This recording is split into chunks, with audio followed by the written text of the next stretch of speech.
अस्सलाम वालेकुम वरहमतुल्लाहि वबरकातुहू। क्या हाल है आप लोगों का। उम्मीद करती हूँ कि आप लोग सेहतमंदी की ज़िंदगी गुजार रहे होंगे और अल्लाह ताला से यही दुआ है कि अल्लाह ताला आपको हर किस्म के शर से महफूज रखे।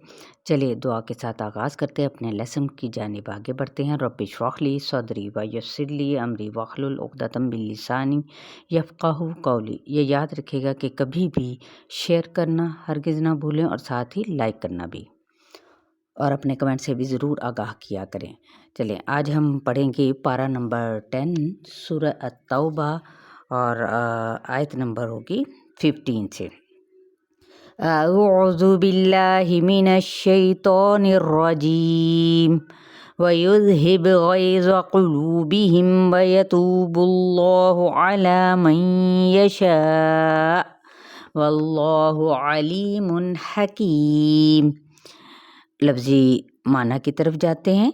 वयुज़हिब ज़ाल हा बा, और ले जाएगा क्या चीज़, गैज़ या ज़ौद गुस्से को कहते हैं गुस्सा, क़ुलूबिहिम उनके दिलों का, वयतूबु और मेहरबान होगा अल्लाह ताला अला ऊपर, मन यशाउ जिसको या जिस पर वो चाहेगा, वल्लाहु और अल्लाह ताला अलीमुन जानने वाला है, हकीमुन हा काफ मीम हिकमत वाला है। अम हसिबतुम अन तुत्रकू वलम्मा यअलमिल्लाहु अल्लज़ीना जाहदू मिनकुम वलम यत्तखिज़ू मिन दूनिल्लाहि वला रसूलिही वलल मुअमिनीना वलीजा वल्लाहु खबीरुम बिमा तअमलून। क्या हसीब तुम समझ रखा है, किसने, तुमने, हा सीन बा इसका रूट वर्ड है। अन तुतरकू तारा काफ कि तुम छोड़ दिए जाओगे, वलम्मा हालांकि नहीं, या आलमी जाना, अल्लाहु अल्लाह ताला ने, अल्लज़ीना उन लोगों को, जाहदू जिन्होंने जिहाद किया। क्या मतलब, जाहदू जिहाद, अल्लाह के रास्ते में चलते हुए जो भी रुकावट आए उसको हटाने का नाम जिहाद है। मिनकुम तुम में से, वलम और नहीं, यत्तखिज़ू उन्होंने बनाया, मिन से, दूनिल्लाही अल्लाह के सिवा, वला और ना, रसूल ही उसके रसूल के, मतलब क्या, और उसके रसूल के सिवा, वला और नहीं, अलमुमिनीना मोमिनों के, वलीजाह वाओ लाम जीम किसी को दिली दोस्त बनाना। तो वलीजा से क्या यहाँ पे मुराद हुआ कि ऐसी यानी दोस्ती, उससे जो किसी की यानी सबसे पहले देखते हैं तो किसी की वादी का वो गार जहाँ रास्ता चलने वाले बारिश से बचने के लिए क्या है, पनाह लें। और वलूज क्या होता है, अंदरूनी दोस्त को कहते हैं, यानी ऐसा शख्स जो इंसान के दिल में दाखिल हो जाए या फिर जिसने अभी दीन को इख्तियार किया है, उसके अंदर ईमान मजबूत हुआ है। वल्लाहु और अल्लाह ताला खबीरुन खबर रखने वाला है, बिमा साथ उसके जो तामलून तुम अमल करते हो। मा काना लिल मुशरिकीन अन यअमुरू मसाजिदल्लाहि शाहिदीन अला अनफुसिहिम बिल कुफ्र उलाइका हबितत अअमालुहुम व फिन्नारि हुम खालिदून।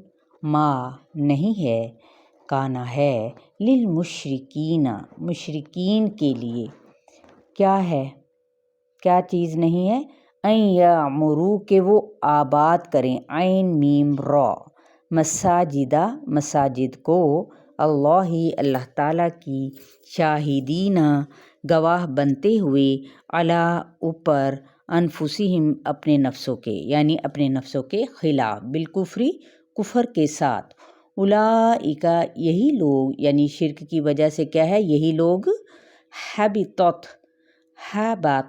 ضائع ہو گئے اعمالہم ان کے اعمال، شرک کی وجہ سے اللہ تعالیٰ ان کا کوئی بھی عمل پسند نہیں کرے گا۔ وفی اور میں الناری آگ میں، اور آگ میں ہم وہ خالدون ہمیشہ رہنے والے ہیں۔ انما یعمر مساجد اللہ من آمن باللہ والیوم الآخر وأقام الصلاة وآتى الزكاة ولم يخش إلا الله فعسى أولئك أن يكونوا من المهتدين۔ لفظی ترجمہ، انما بے شک، یعمر آباد کرتے ہیں، مسجدوں کو، اللہ تعالیٰ، کون لوگ؟ اب دیکھتے ہیں آگے، من آمنہ جو ایمان لائیں، کس پر؟ باللہ نمبر 1 اللہ تعالیٰ پر، والیوم الآخری نمبر 2 یوم آخرت پر، واقام الصلاۃ نمبر 3 وہ قائم کرے نماز، یعنی اور اقامہ قائم کرے الصلاۃ نماز، وآتا اور ادا کرے الزکاۃ زکوٰۃ، یعنی زکوٰۃ کو ادا کریں، نمبر 4 ہو گیا۔ اب آگے نمبر 5 کو بھی دیکھ لیتے ہیں، ولم اور نہ یخشا ڈریں الا اللہ سوائے اللہ تعالیٰ کے، یعنی اللہ کا تقوی ان کے دلوں میں ہے۔ فعسیٰ تو امید ہے، اولئک یہی لوگ، ان یہ کہ یکونوا وہ ہوں، من المہتدین ہدایت پانے والوں میں سے۔ اب یہاں پہ اس کے بارے میں ایک حدیث میں بتاتی چلوں کہ حدیث میں ہے کہ آپ صلی اللہ علیہ وسلم نے فرمایا کہ 7 آدمیوں کو اللہ اپنے سائے میں رکھے گا۔ نمبر 1 عادل بادشاہ، نمبر 2 وہ نوجوان جو عبادت میں مشغول رہا جوانی کی امنگ سے، نمبر 3 2 لوگ آپس میں ایمان کے لیے ملیں پھر اسی پر قائم رہے اور جدا بھی ہوئے، نمبر 4 جس نے دائیں ہاتھ سے صدقہ دیا چھپا کر لیکن اس کے بائیں ہاتھ کو پتہ نہ چلا، نمبر 5 وہ شخص جس کا دل مسجد میں لگا رہا، نمبر 6 وہ شخص جس کو حسب و جمال والی عورت بلائے اور وہ اپنے آپ کو اس سے محفوظ رکھے، نمبر 7 جس نے تنہائی میں اپنے اللہ کو یاد کیا کہ اس کے آنسو بہہ نکلے، تو ایسے لوگ کیا ہوں گے؟ عرش کے سائے تلے قیامت کے روز ہوں گے۔ دراصل یہاں پر مسجد کی، یعنی یعمر مساجد اللہ، مسجدوں کو آباد کرنا، اس سے کیا مراد ہے؟ دیکھیں، مسجدیں کب آباد ہوتی ہیں؟ جب لوگوں کے اندر تقوی موجود ہوتا ہے۔ تو آپ صلی اللہ علیہ وآلہ وسلم نے فرمایا کہ جس نے اللہ تعالیٰ کی رضا کے لیے مسجد بنائی، اللہ تعالیٰ ویسا ہی گھر اس کے لیے جنت میں بنائے گا۔ تو مسجد کو جو آباد کرنا ہے وہ کیا ہے؟ ایمان کی علامت ہے۔ چلیے جی، اب انشاءاللہ تعالیٰ یہاں تک ہم نے پڑھا ہے آیت نمبر 15 سے لے کر 18 تک۔ تو اپنے سبق کو بہت اچھی طرح سے آپ لوگوں نے سمجھنا ہے اور فیڈ بیک دینا بھی نہ بھولیں۔ السلام علیکم ورحمۃ اللہ وبرکاتہ۔